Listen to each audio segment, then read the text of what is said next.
Okay, first, a big hello to everybody that joined us here today, all the participants and panelists, of course. The purpose of this webinar is to share some insights on e-commerce during coronavirus, especially the change brought by this confinement phase that is now finally starting to loosen up. And for that, we invited a panel setup that represents different expertise and different experience in e-commerce. Who are our panelists? I will start by doing some quick introduction. So we have Vytautas Paukstys, I hope that that's well pronounced, CEO of Eskimi, and Eskimi is a programmatic online advertisement and data platform.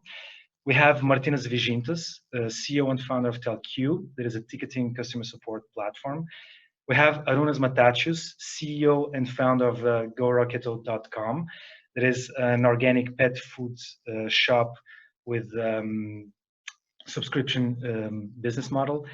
And we have Ernestas Petkevičius, CEO and founder of Vertex SMS, that is an omni-channel customer communication platform.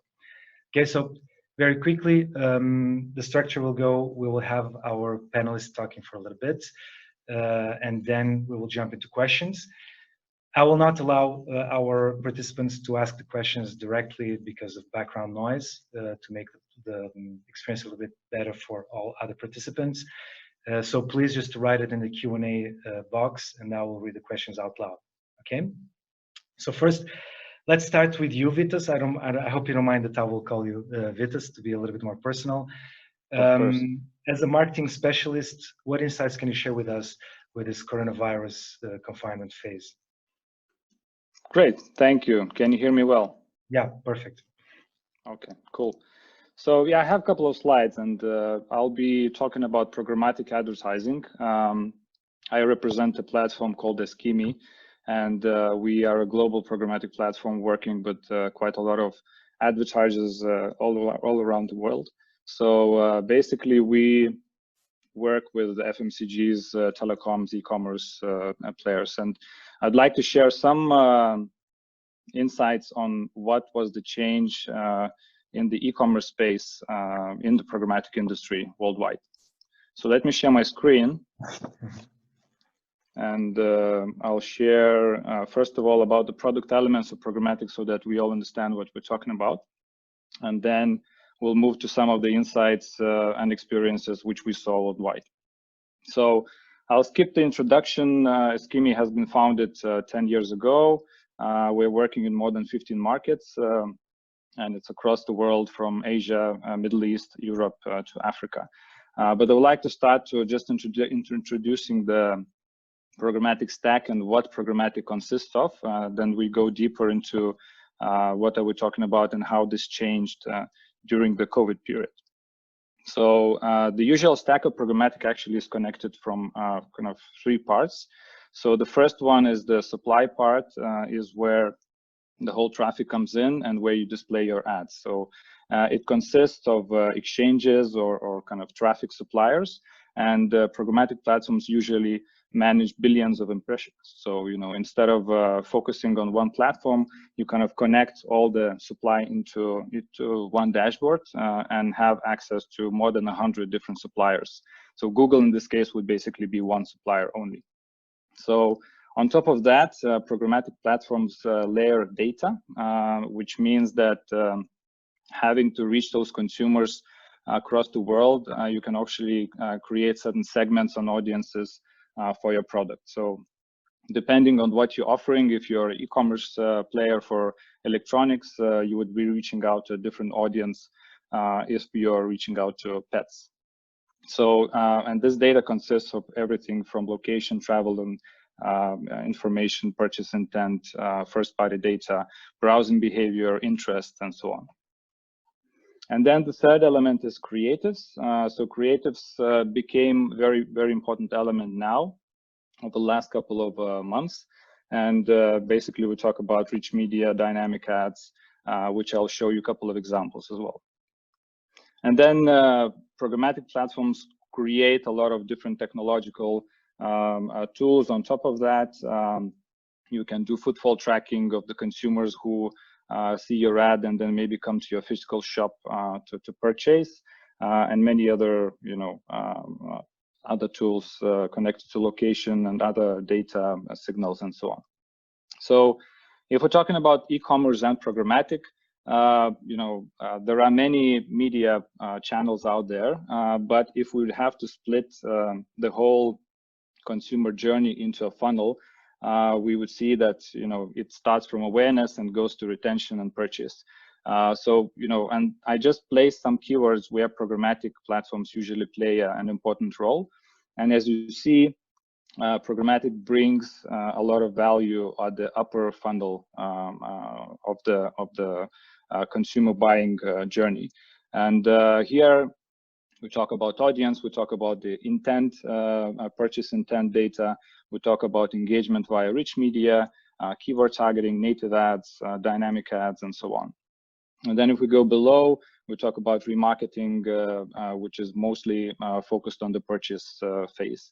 So what changed in this period of Corona is that naturally looking across the world, conversions actually dropped dramatically. So if we see some of the data points, we see that the traffic costs also reduced.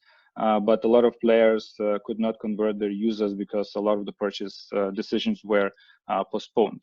So if we look at the kind of main changes which e-commerce players in our platform started to do, first of all, they focused mostly on the brand safety. Some of them actually starting to remove their ads from coronavirus pages and the news outlets, which we're talking only about this. And they started focusing mostly on the upper funnel activities for the future, basically trying to build the audience that will convert later on. Because at the last 2 months, two months period, the conversions in certain segments actually dropped dramatically.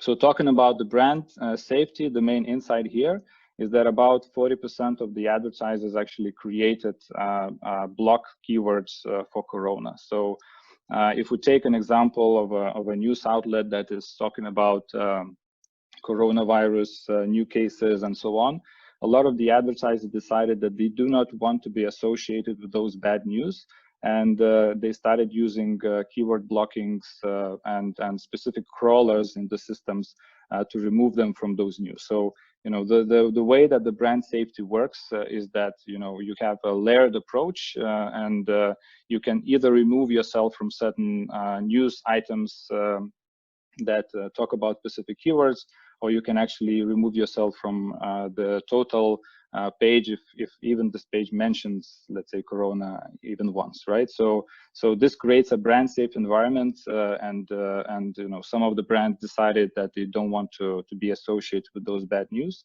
and they started using the functionality like keyword URL checking, that if there's a URL talking about the new COVID cases in London, a lot of the e-commerce players and brands started to remove themselves from that.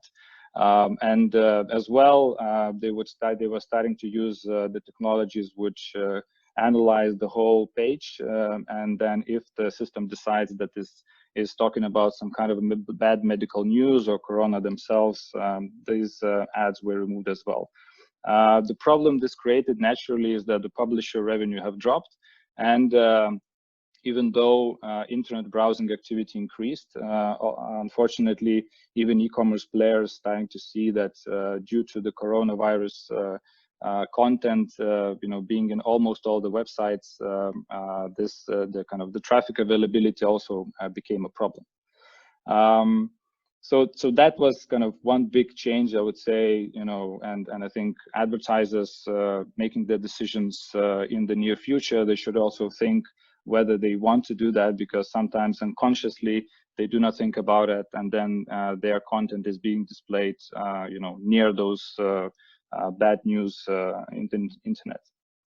The other topic I would like to touch is that naturally, because of the drop in conversion, we see that about 50% of the e-commerce players actually started to focus more on the upper funnel activities. So as I showed in the funnel before, you have seen that like people are trying to focus more on awareness. They read a lot of comparison sites, but they delay a lot of the purchases to the future. So 50% of the e-commerce players decided to also drop budgets. The other 50% said, okay, fine, let's create the audience for the future, and let's focus on this upper level activities so that we would drive the website visitors now, focus on their consideration and engagement, but we kind of keep them for remarketing for the future. So in this case, a lot of the rich media creatives were used, and I think a good insight here is that those rich media creatives really help to engage and increase awareness. And just sharing a couple of examples of different brands using rich media, and the reasons why they do that is that naturally the rich media ads are more engaging. They draw a lot more attention, and they reach this goal that basically they drive a lot of traffic to the website. The CTRs are much higher, and so on. So just a couple of examples, also sharing what brands, even in travel, medicine, and all other areas we're starting to use. So you can also think that this could be useful for your brand. So automotive in many markets actually gone silent, but some of the brands were still active, promoting the products, and as well kind of pushing people to their websites to engage later on. Fashion was also quite active in those rich media ads, trying to utilize that. Some of the brands were using gaming to engage their consumers, because naturally they were staying at home, so they were basically joining ads together with games to engage those consumers and collect data for the future activities. And yeah, these are just a couple of examples how catalog ads can be used to again collect data from the users, drive interest for the future as well. And another example would be the rich media chatbot, which telecoms, some of the e-commerce websites who were selling stuff were using just to get certain interests, collect information about the users, and then retarget them based on the interest that the people expressed in the sites. A lot of the other click-to-action activities can be done from the ads as well, together connecting to SMS, WhatsApp, Facebook Messenger, USSD in certain markets where it works, click-to-map if this is important, and so on. So just as a summary, basically, the ROI of rich media is what we are making the case, and what a lot of the e-commerce clients understood really helped to drive that result in the upper funnel place. And because rich media ads deliver up to 10 times bigger engagement, people spend more time with the brand, and the brand recall and product recall is much better. You can also create a lot of data. Basically, you collect people who engage with your ad into separate audiences, and then you retarget them afterwards. And if there's a message that you want to convey to the users, this is also easier to do. So yeah, so basically looking from the network that we see, there would be two insights from my side, is that the e-commerce started to focus mostly on upper funnel activity as a future investment, and kind of I believe that they will reuse this data later on with retargeting, trying to close those users when they're ready to buy. So thanks, that's it from my side. Thank you so much, Vytas. It was very informative. I want to remind our participants, if they want to ask questions, they can write them now, and we will read after all the presentations are done. And in the meanwhile, we are going to move along to Martynas. Martynas, you're an expert in customer support and ticketing, and we have seen probably a massive surge of support requests with more purchases, with people having more time in their hands. How do you deal with this?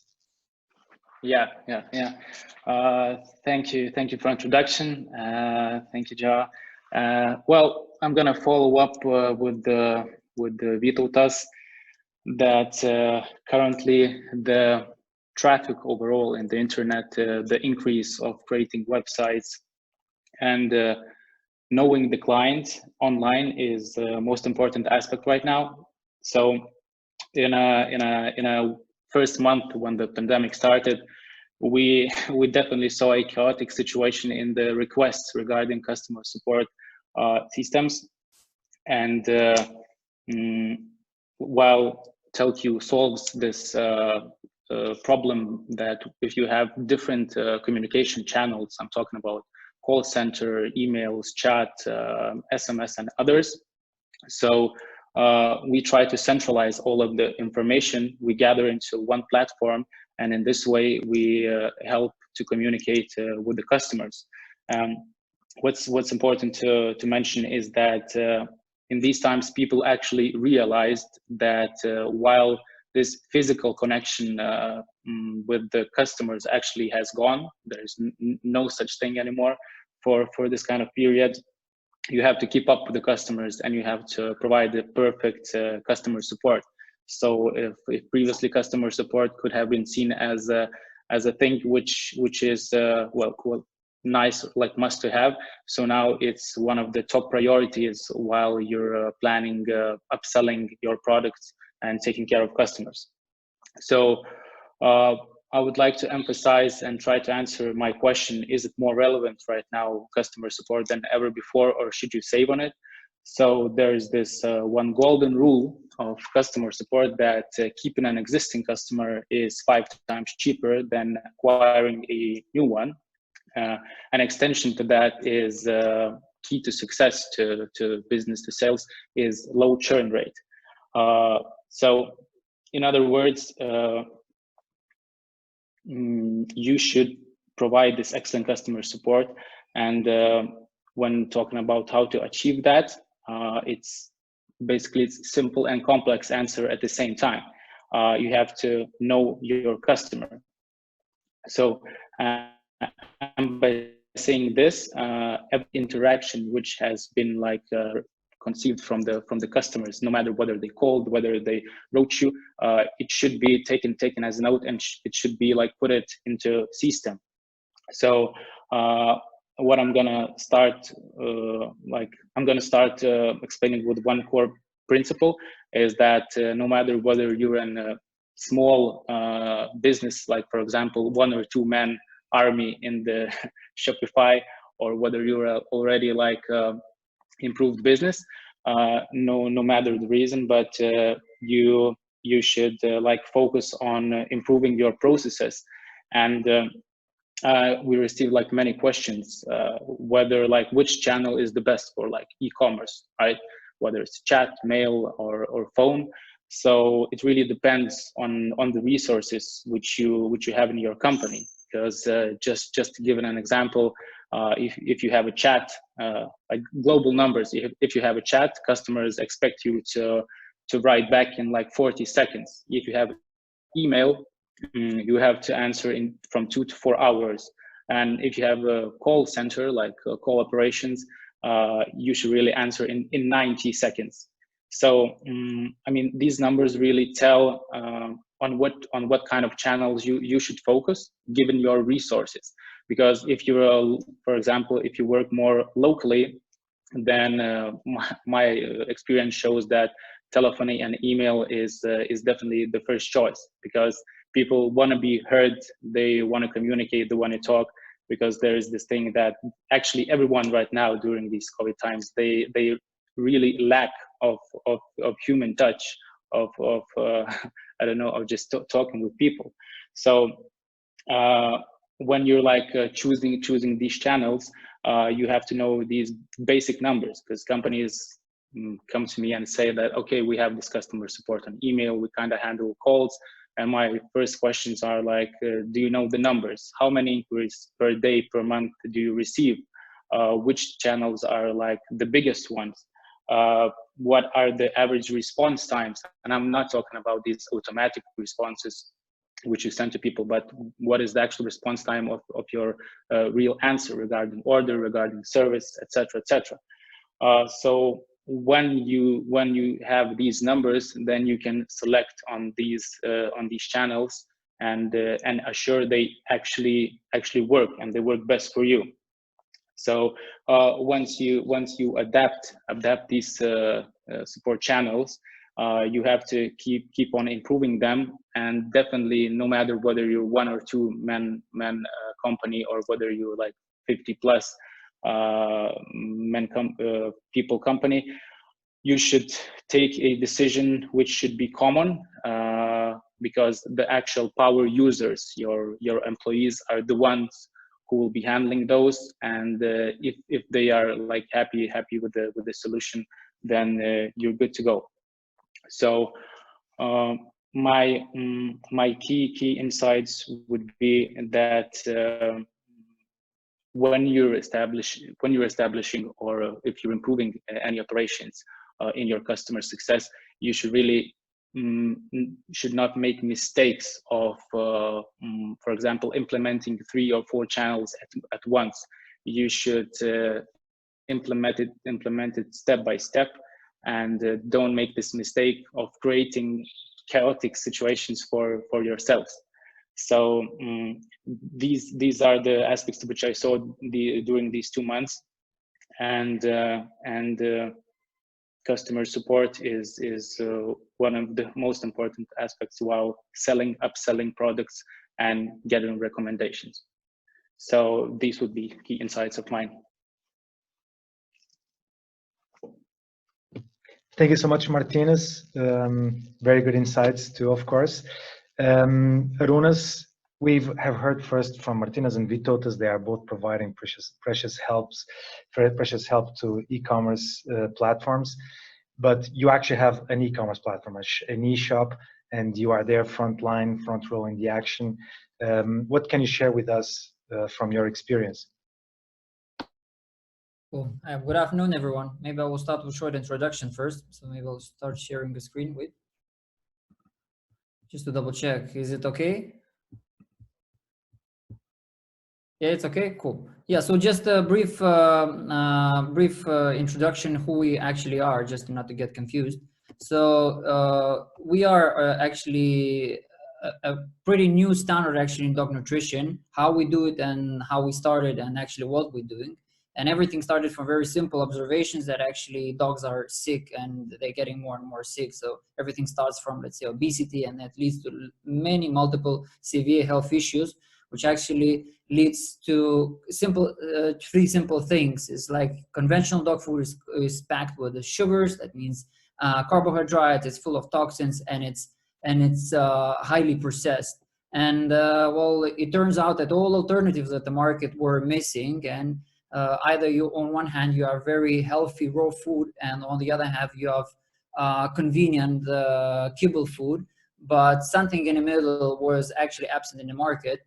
And we checked actually that there's a huge opportunity 2 years ago, and what it says actually now, recent studies, that we were actually predicting really precisely what's going to happen today, what's actually even in COVID situation.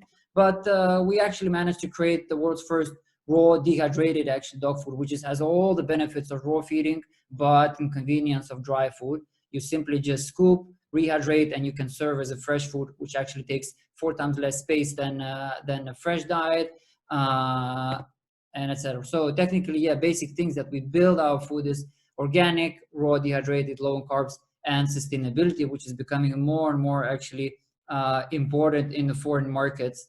And yeah, just a short introduction that we, in every aspect, we wanted to create the best food there is and target the market that would not be very, let's say, affected by any of crises that coming, either it's economical or psychological even. And yeah, so far we got amazing reviews. You name it, start from Amazon, ending with the specialty reviews websites and etc. And this was done actually by a very pan-European team from Switzerland, Germany, UK, and me personally from Lithuania, having big advisors on board, also industry advisors on board, and from accelerators to industry professionals. And the main thing, what actually we are physical good deliveries, and we started from very simple thing. We thought, okay, who's having the most problems apart from us? So our main problem actually was the supply chain. But we knew that in any war, and this is, well, pandemics, this is still a war, you have three things that every government would invest first. So it's food, logistics, and guns, all weapons. So in this case, weapons were, let's say, vaccines and etc. But we knew that we are in the front line. Either it's, well, it's a pet nutrition, but it still is a food. So we knew from day one that we would not be affected so much in terms of like selling a product. We were concerned most about the supply chain, but on the other hand, our supply chain is also food products. So from the day one of the COVID, we have no problems actually with the supply chain, either ordering or delivering the final products to the end consumers. But on the other hand, we try to see and actually think who has the actually problems right now in the market.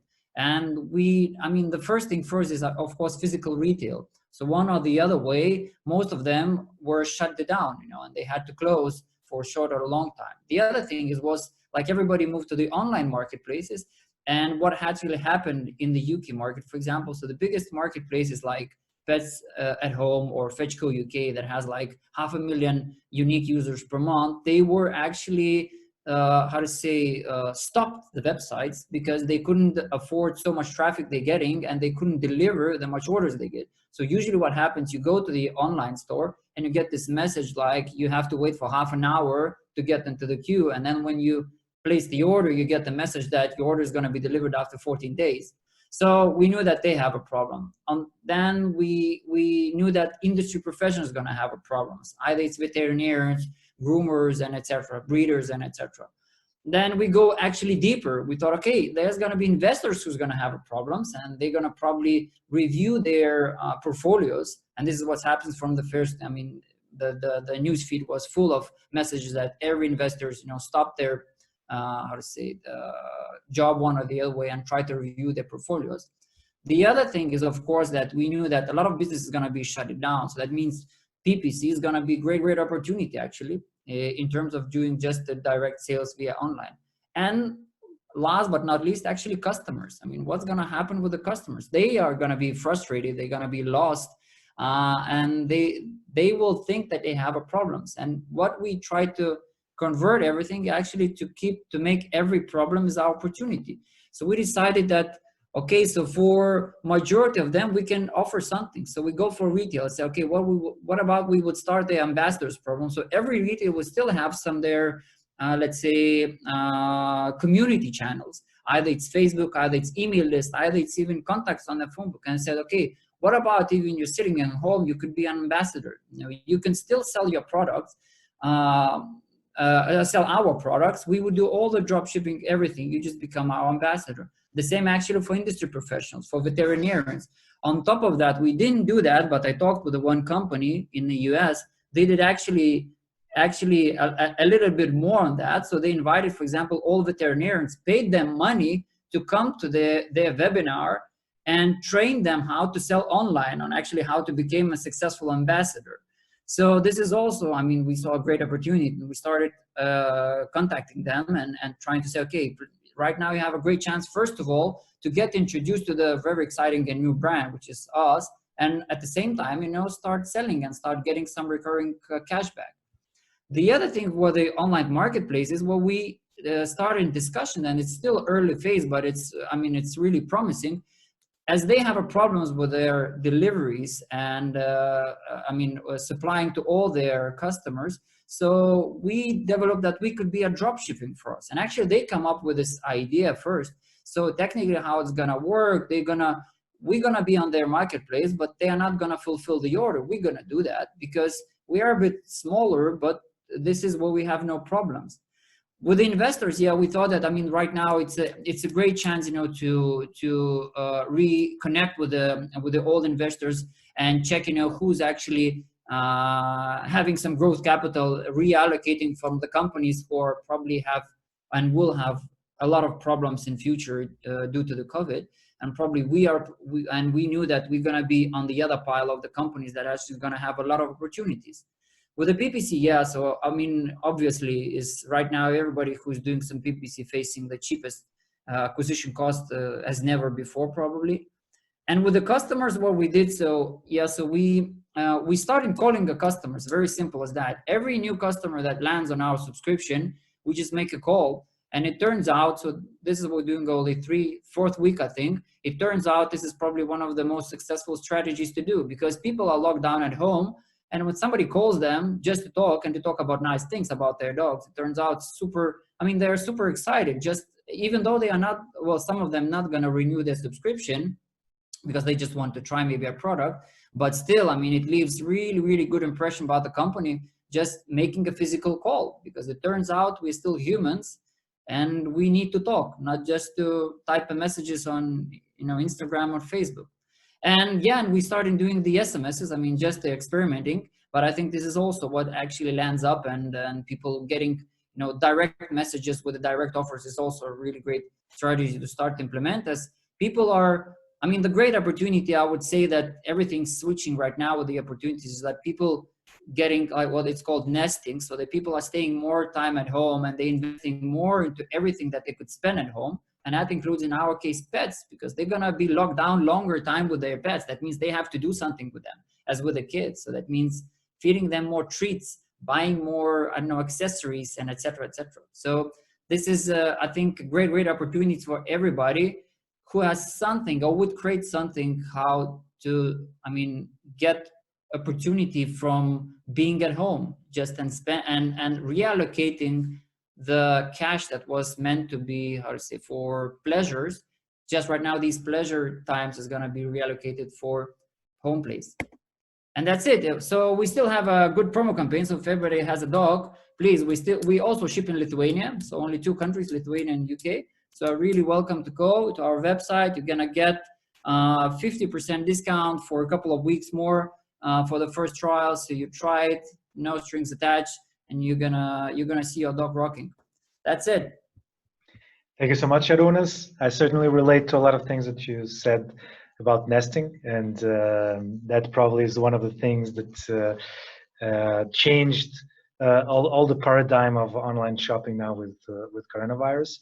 And I will take the cue that you did yourself a few minutes ago with direct messaging and SMS. And let's hear a little bit about direct messaging and omnichannel with Ernestas Petkevičius. Ernestas, whenever you're ready. Thanks. A lot of interesting information today. So yeah, I will talk about one, let's say, part of a marketing, and all 3 participants basically mentioned this. So we are, just brief intro, we are a more than 10-year-old company, and we are specializing in bridging customer support with direct marketing. And one of elements of this puzzle is SMS, which we kind of see in this situation for the past 2 months. It's playing quite a significant role in some businesses and some verticals. So basically, SMS is all about acquisition and conversion, more than let's say maybe brand awareness Vytautas was talking about. So let's see what is the target audience of mainly of e-commerce and high spenders.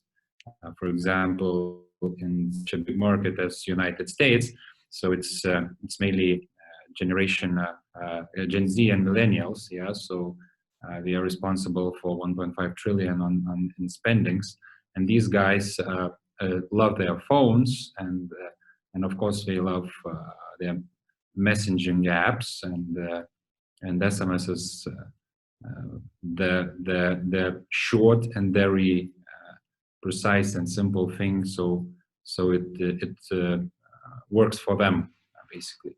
So it's simple and it's fast, or both ways with marketer. So you can load your campaign without, let's say, huge technical preparation or huge graphical preparation, and for recipient is also very very good. So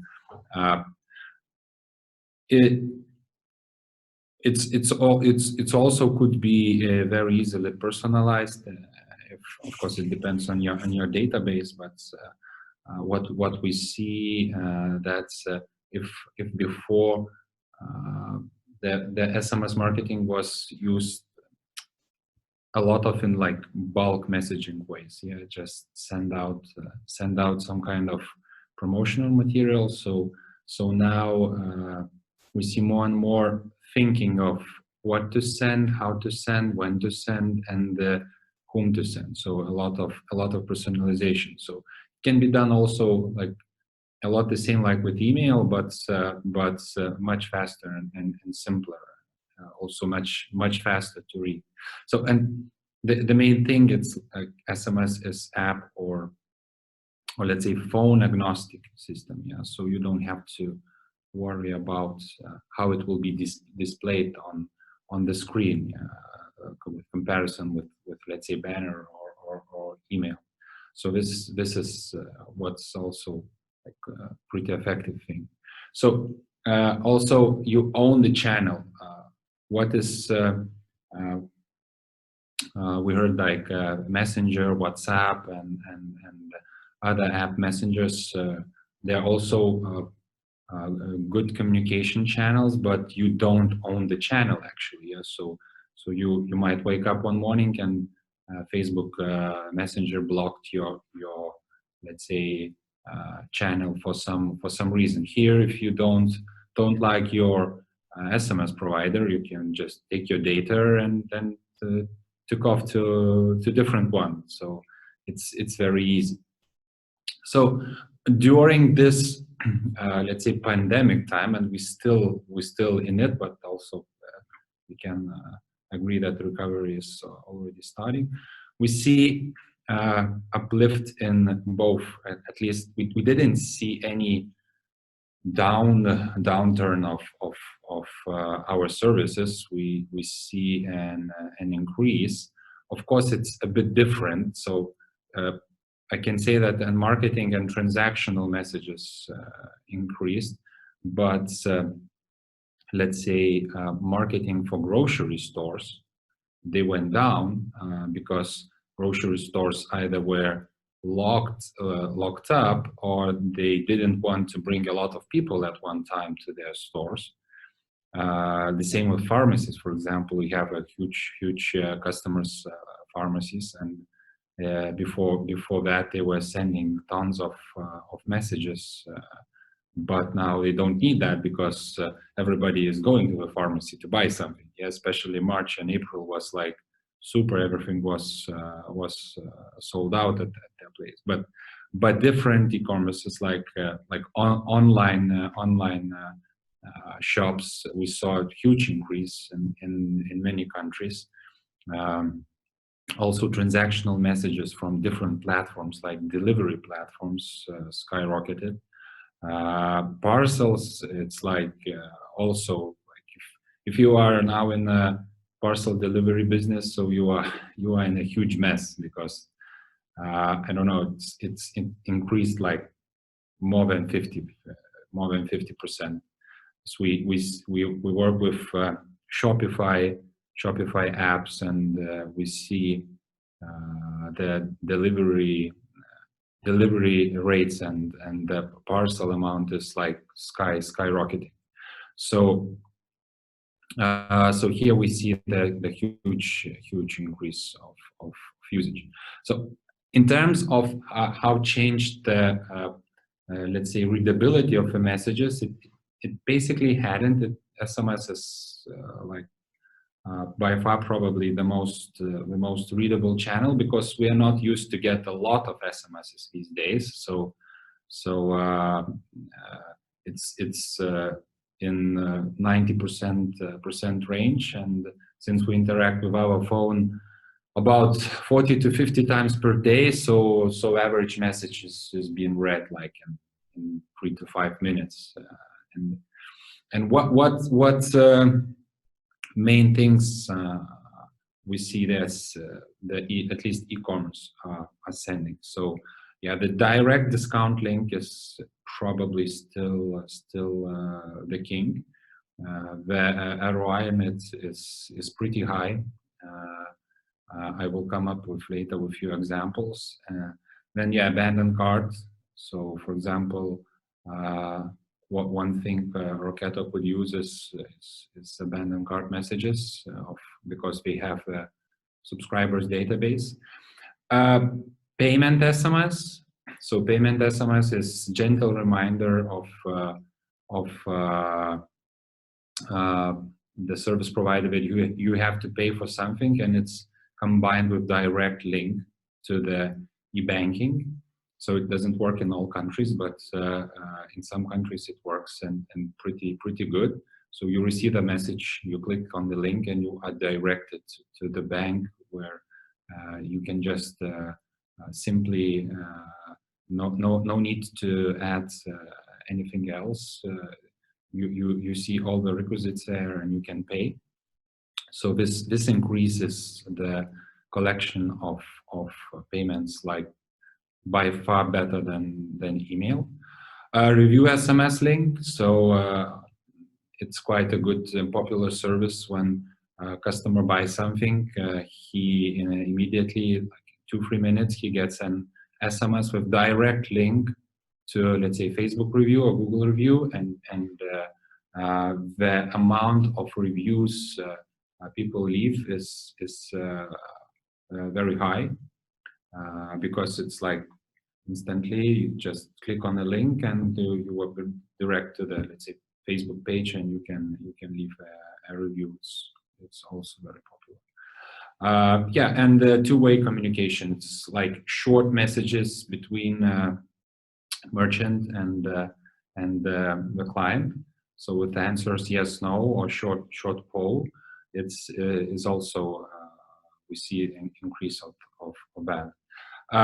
One more thing which we started to do like quite recently, and it's US and Canada mainly, it's MMS. So we all thought that it was like dead thing because in Europe MMS never took off, but US and Canada actually all phones are preset with MMS, and it's still very popular, and you can add a bit more graphical information to the MMS, and we have few clients who use it like a lot and they have like a huge return on investments. And the last campaign we had, they sent the MMS for more than 20,000 euros. It was like a single day campaign, and the return on the investment was 2.5 times. So the only let's say drawback of this is the databases. Yeah, so you have to. It's much harder to collect a phone number than to collect an email.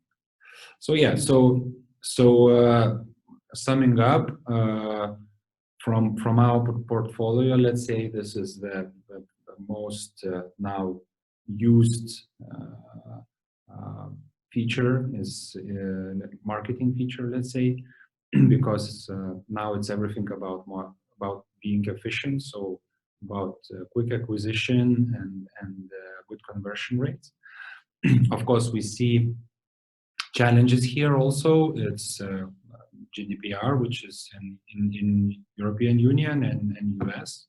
So you have to be very strict with your database, to whom you are sending, to have all consents. Good example would be Shopify apps, and sorry, Shopify merchants.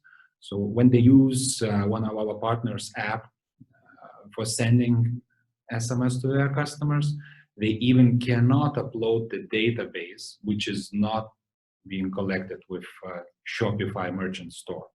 So you have to get a consent on Shopify merchant store to contact the client. So this is a let's say a series. Others are like dangers with SMS. What we see, it's quite intrusive marketing. So you cannot overdo what we learned from the clients we have, that sometimes, especially new clients, they like to push more messages per week than they should. So because everybody reads SMSs, so 3 or 4 messages per week is way too much. We see it's been still sometimes the case.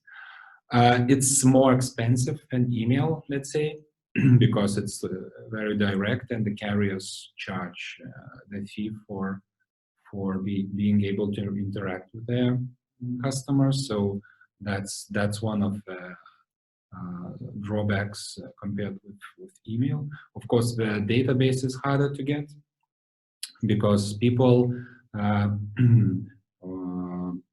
much keen on leaving their email, because they don't think their email is so much personal as their phone number. So we always encourage, if a merchant is launching their shop or partners is launching some online activity, so just start collecting phone numbers together with emails from day one, because like it's much harder to get the phone number, because it's much more value. It's more direct. So you can not only SMS him, but as Arūnas mentioned, you can call, and this is a very important part of interacting with your customer. Also, one let's say maybe from strange drawback is merchants and marketers forget about time zones. So when everybody is used to send emails, so you can send the email like 12 o'clock at night, and you are not thinking that somebody will start reading it, because a customer will come, let's say, wake up in the morning, have a coffee, and read the email. And sometimes our clients do the same with SMS. So they have a database of, let's say, US clients, UK clients, and Australian clients, and they send everything in one batch, and it's a disaster because SMSs are reaching somebody 3 o'clock in the morning, and that's a huge problem for us to solve. Yeah, so probably that's shortly it. I think I managed the 15 minutes. Thank you so much, Ernestas. So we already have a few questions. I want to thank you all first for all your inputs. And I'm going to start to read some of the questions we have here. The first one is for Vytautas, and I think it's a question that is on a lot of people's mind. Someone is asking, when can we expect marketing expenses to go back to normal? I think they are talking about the lower price that we have now for ads. Do you think this is the new normal? Do you think it's going to go back to the prices that were before the confinement period? What is your opinion on this? Yeah, I think there are 2 reasons why the prices go down or went down. One reason is because there was an increase of inventory, basically an increase of traffic. From our systems, we saw in different markets that the increase is like up to 30 or 50%. So naturally, when there's a lot more supply, the prices are dropping. So I think when people are getting back to work, and it's slowly happening in many markets, not all, but it's happening. So this first element will be eliminated, and the prices will go up. In terms of the conversions or people starting to delay certain unessential and unnecessary payments, I guess this will also start to get back, but more slowly. So I would say, this will probably take another 3 to 6 months to happen. So it will be gradual. But I think in the next month we'll see the first jump because of that the supply will reduce as well. So this means it's this is a very good time to launch some ad campaigns, to start building up for your campaigns, for your sales, Yeah. to start the program right now, no? While the prices are still low. Yeah, so it depends. I think what Arūnas mentioned, especially if the product is not affected directly, that is an amazing time and amazing opportunity. But even from the clients where the product is affected and either is a supply issue or they cannot use it right now, or the purchase is not happening. As I said, then advertisers are still focusing on the upper level funnel. So basically, they still send people to their websites for them to consider the product, maybe, and then when you get to the cart, for example, if you don't buy, you still then, you know, maybe you give a consent for retargeting later on, and maybe you'll purchase it in the next couple of months. And of course, the prices are better in some product lines and so on. So yeah, I think this is what's happening. Very good. I have a question for Arūnas actually too. As I understand, Roketo is a subscription model business.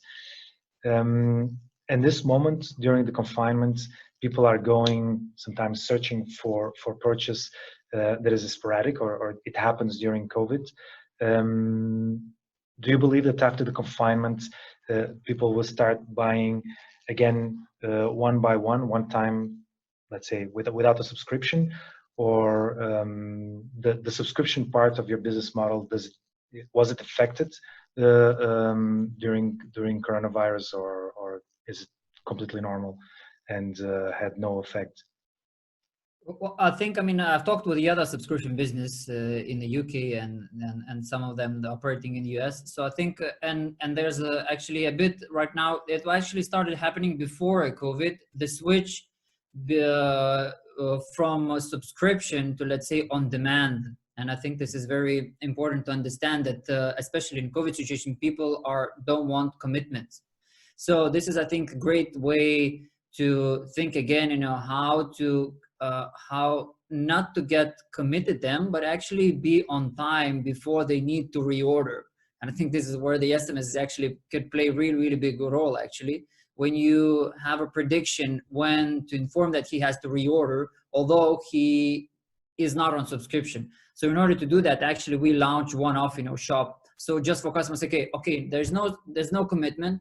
Try it if you want, you know, and do whatever you want, you know. So kind of giving them more freedom, because we know that they are scared, you know, and they're uncertain about their future. And I talked with the other companies that said, like, most of the drop-off, you know, churns happen for a simple reason. They just answer, oh, I lost my job, you know. So I mean, I'm not sure about my future, so I don't want any commitments. So in that term, I think, how to say, being in their shoes, in the customer's shoes, and understand them, okay, I mean, I'm kind of a bit scared, and giving them a bit something, how to say, in advance, to say, okay, I'm not trying to push you, but if you want, you can try, and there's no commitment. But then coming back at the right time when he would need to reorder, I think this is very crucial. And that's why I know to leveraging the tools, you know, kind of a bit, let's say, simple form of IE, and then some of these reminders as either emails, SMS, and even phone calls, you know, I think would play a huge role, how to get them like reordering again, but although not being the subscriber, as a kind of formal subscriber. Thank you so much, Arūnas. I have another question for Martynas. Martynas, now with the surge of customer support requests, do you have any tips to keep the costs under control? Yes, sure. Well, the first of all is it's been like a few times mentioned that the human interaction is super important. So the few tips would be that you should really always greet the customers by their names. You should ask questions. You should ask their opinions regarding services or regarding products, and you should be really human with them, which is what people currently are lacking actually. So and of course, by knowing their history, and like history with your business gives you advantage for further purchases and recommendations. So yeah, that would be the main one. Thank you for that. You were talking, actually, this is very interesting. We're talking about you need to be human, so you need to show a lot more empathy with your customers. And Vytautas before was saying that a lot of brands don't want to be associated with COVID, and they want to try to be separated from this all this pandemic, mindset. So this cloud that is hovering above our heads. How do you separate these messages? How do you create a tone for the marketing parts, for your marketing message, and for your customer support message that makes sense and that it tries to fulfill both functions? The one that is, okay, we're not thinking about the coronavirus when we're doing the marketing, but at the same time we're being super empathetic with our customers when we are doing customer support. This is for both of you, of course, for all of you actually, because you all have some input to give here, of course. I don't know who wants to go first. Any takers?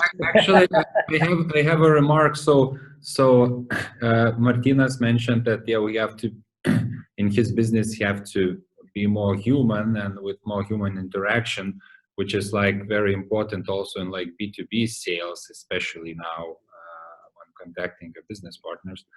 But at the same time, all the marketing tools and support tools are getting more smarter, and they're going into automation and bots mode. Yeah, so we are making the bots and automations look more and more than like humans. So look at the search of different platforms who are offering automations and mass sending emails, which looks like wrote specially and personally, but they're like also automated. So I guess there is no like correct answer that you should use or you should not use it. It would be like blend of both. Yeah. So probably bots and machine learning algorithms will play bigger and bigger part in support and in marketing and understanding what customer needs. So because online market, like online consumption, or for example e-commerce, is getting bigger and bigger, and with more and more requests and services and so on. So without automations and without bots, it's like impossible probably to cope with the amount of information our platforms like get and also send out. So it should be somewhere in the middle probably. Thank you. That's at least my opinion. We have here an interesting question from one of our participants. Very simple. What are the best practices in digitalizing a retail business, a traditional retail business? I would love to hear from you guys what you would recommend for a traditional shop to go online. Starting maybe with Arūnas, he's running an online shop. What would you recommend? Hold on, a very broad question. I mean, well, the rules are pretty much the same. I think, first of all, when somebody asks this question, I think first of all, most of the mistakes, I think, when the retail thinks about online, so they think that I'm going to get all the margins right now I can get, without spending anything, online. And actually the rules are the same. You have a lot of middlemen that you have to pay for, starting from ads, bringing your traffic, ending to supporting platforms, to shipping and deliveries, collecting, and etc. So, I mean, it's very same rules, just I think you are more in control. It depends, of course, on your retail size, but I mean, when you're operating physical one, but I think online you have much more control of your audience and predicting and asking them. I think this is what the other guys mentioned. I think this is really important to ask the questions and to talk with them. And I think this is COVID. I mean, everybody should use this moment just to talk, with their customers and ask, because they have time right now. I mean, other customers or partners or, anyone, because they're sitting at home, so you ask them and how to improve your products. And so this is, I think, what enables you when you operate an online business. But the rules are the same, you have to sell the product at the end of the day. So, and well, you have the same shelf, but just online, you put your products, and this is up to you, how you market the products and how you bring correct traffic. So I don't see really big difference still people, I mean, it depends on the product categories, but I think it's still very momentum and emotional, when you purchase something what you don't need but you want actually. So the same rules, how quick you can make a decision, and I think maybe online you can have a more marketing tools to show in the same time that you would have, let's say, on the physical retail. But digitalizing, well, I don't know where to start. I mean, I think it would be good to talk with the other first companies who did that road and to learn from their mistakes, just to, not to pay yours, because there's multiple companies. I read this article that I think there's in Lithuania only, I mean, thousands of shops decided that they have to go online, I mean, on 21st century. So I think it just shows that, I mean, people are still a bit lost, that this internet is nothing scary here. Just, it has the same rules, but there's a lot of learns already learned. So I think better to hire somebody that would kind of give the way how it has to be technically done and what tools should be used and etc. and go for it. And you're gonna, I mean, it's an investment. You have to invest a lot of time and money in that. There's no way other around, I think. True. A lot of shops with COVID confinement decided to go online. So this kind of is a very good question for now, because you see a lot of people doing that. What would you say, Vytautas, that could help, some tips on how to convert to online? Well, I think, yeah, before doing that, I think it helps to understand your audience better, because any first steps that you make, you have to know who is your target audience. Then, I mean, it will save you a lot of energy and time and money if you have this decision made early. So, I mean, there are products which are quite clear, and of course, there are a lot of shops which will go online with a broad product portfolio, which sometimes might be not a good idea. So, defining the audience and then maybe adjusting the product helps. You will not probably be another retail shop for everything, but you might be a very good, organic, pet food shop, so because then you'll be unique as well. So I think, defining the right audience and choosing the product or matching the product to it could be the right start before even thinking which e-commerce platform to choose. Thank you so much. Martynas, do you have some insights also to help?